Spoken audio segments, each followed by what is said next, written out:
Magandang araw mga kaibigan. Mainit na issue ngayon, yung secret agreement o gentleman's or verbal agreement na ginawa ni PRRD with China noong kapanahunan niya. So parang iimbestigahan daw yan ng Senado kasi ibinenta na daw o kinompromise ni PRRD ang soberenya sa ating bansa. Okay, may pahayag, may revelasyon si Doc Lorraine Badoy tungkol naman sa secret agreement na pinasok ng Pangulong Marcos Jr. kasundoan niya with US government. So ano itong secret agreement na ito na lumalabas, kung tunay man ito, magpapahamak sa bansang Pilipinas. Pakinggan natin ito si Doc Badoy sa programa nila ni Ka Eric sa Pilipinas Nating Mahal. Yung pag-flip-flop niya sa foreign policy, no? Ang maugong na rason dito, no? Kasi marami kaming resibo sa kanya na video na he outrightly says, no, na pag bumahing ang China at US, mawawala sa mapa ang Pilipinas. So alam niya na dinadala niya tayo sa kamatayan. No, and ang maugong na balita dito kung bakit nag-flip-flop siya, kasi the US, they got into an agreement, a secret agreement. Siya pala yung may secret agreement, no? Kaya to agree to whatever the US wants, in exchange for the US unfreezing the accounts of the Marcos stolen wealth, money that they stole from the Filipino people. And this, indeed, to me, is what the character of Bongbong Marcos is. He is a traitor to his own country. Ipagpapalit niya tayo dun sa 30 pieces of silver niya. So attorney, ito pala yun, ano, yung galit na he's horrified. Sinasabi niya, he claims to be horrified by that secret agreement of PRRD that brought us peace and prosperity, not just in our country, but in the entire region. No? Yet he himself is hurtling us towards war.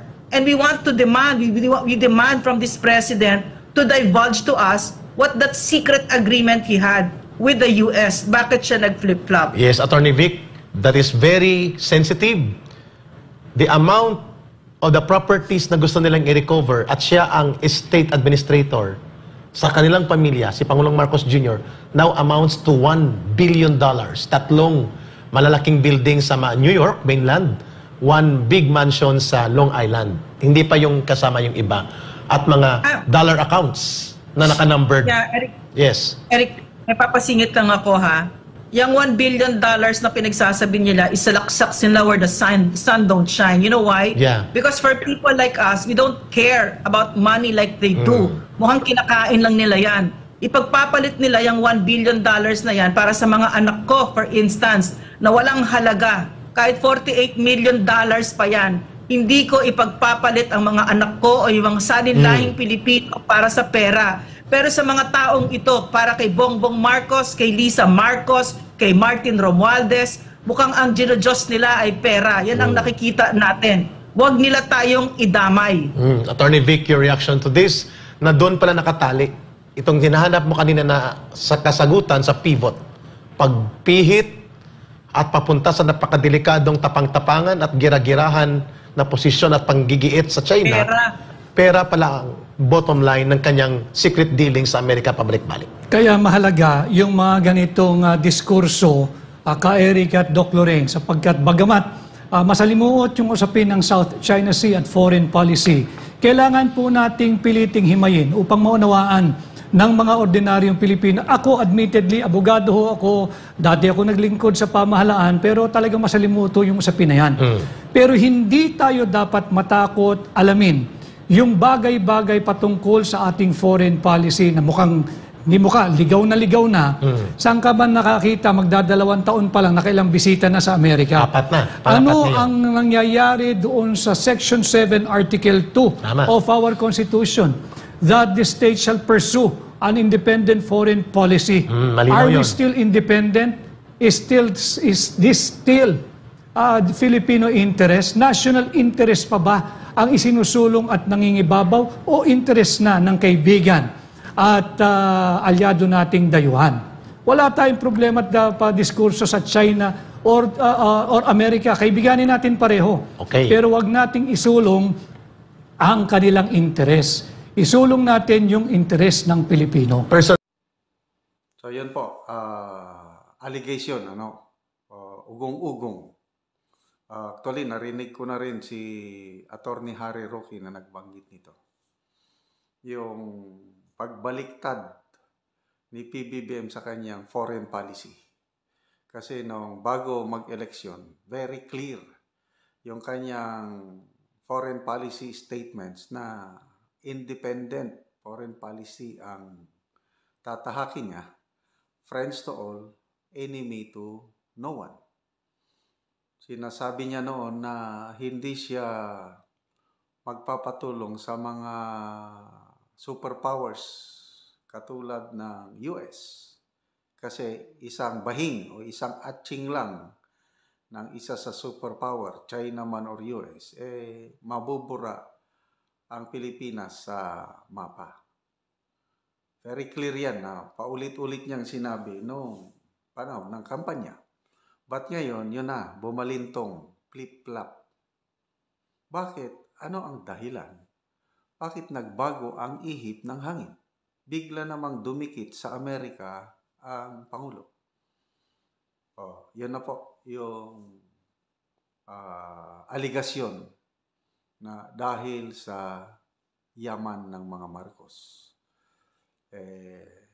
Hindi nila makukuha kung hindi makipagtulungan ang Pilipinas sa Amerika sa usaping freedom of navigation sa South China Sea. Kaya, yun na, ugong-ugong, ulitin ko, aligasyon.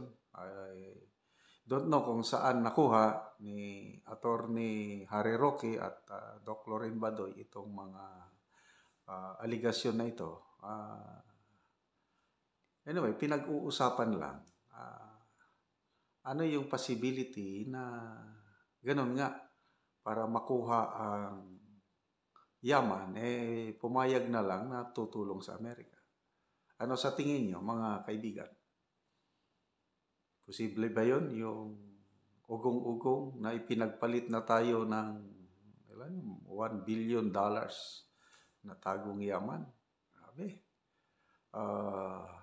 Ako, isa ako sa nabudol. Naniwala ako na mayroong Marcos Gold, Marcos Wealth, na kung mananalo si BBM, makukuha yung Marcos Wealth na yon at itutulong sa sambayan ng Pilipino. Maraming mga bumoto kay BBM dahil sa pangako na yan. At isa na ako doon na naniwala na mayroong Marcos Gold. So ano na ngayon, yung Marcos Gold, nasaan na? Tahimik na wala na So, nandyan na ba? Unti-unti na bang nakukuha? Wala tayong kaalam-alam. Basta, kung totoo man, yung ugong-ugong, wala na tayong magagawa. Ang atin na lang na ngayon is, sana, hindi tayo mapapasubo dahil napakadelikado ang kalagayan natin ngayon. Ano ba yung tayo na ang sentro ng usapan Hindi na masyado yung Taiwan, tumahimik na ang issue sa Taiwan. Tayo na ang mainit na usap-usapan, yung West Philippine Sea. Yung next rotation and resupply mission. Anong mangyayari? Sabi ng Pangulo, hindi tayo matitinag, hindi tayo matatakot. So, magdadala na ba ng barkong pandigma ang ating resupply? Tapos magpapatulong na sa Amerika? Kung ganun, US Navy, Philippine Navy ships na ang magdala ng construction material sa BRP Sierra Madre. Ano ang aksyon ng China? Yun ang nakakatakot. Kaya ngayon, sinisisi nila si PRRD. Bakit parang naduwag siya nung kapanahonan niya na pumayag siya ng status quo na huwag magdala ng construction material sa Sierra Madre. Naamin naman ni Tatay Digong na hindi siya handang makipagyera, naduwag siya. So pumayag siya ng status quo, gentleman's agreement, as is, where is, status quo, para lang hindi magkagyera. O ngayon, ang presidente, umaasa sa Amerika na tutulungan daw tayo. O sige, tignan natin anong mangyayari sa West Philippine Sea, Ayungin Shoal ngayong next resupply mission. Kasi yan na po, girian na yan. Kasi yung nangyari na trilateral agreement ng US, Japan, Philippines, ang China, natakot na ba? Tingin ko hindi. Lalong nagpumumiglas sa galit at mayroong gagawing counteraction yan. At iyan po ang makikita ang aksyon ng China sa next resupply mission sa Ayungin Shoal, kung ano ang gagawin ng China, ano ang gagawin ng Pilipinas para maiwasan na may masaktang na namang sundalo. Kasi yun ang nakakatakot. Baka ngayon, hindi na lang masaktan ang sundalo, baka may malunod o mabawian na ng buhay. Sabi ng Pangulo, once na may sundalong Pilipino na namatay sa pag-resupply, i-invoke niya na yung Mutual Defense Treaty. Ibig sabihin, tatawag na siya ng tulong sa Amerika at makipagyera na tayo sa China. Handa na ba tayong makipagyera? I don't know. So, sana mailigtas tayo sa anumang panganib. Sana walang mangyaring kaguluhan dahil lahat po tayo talo pag nakipagyera tayo sa China.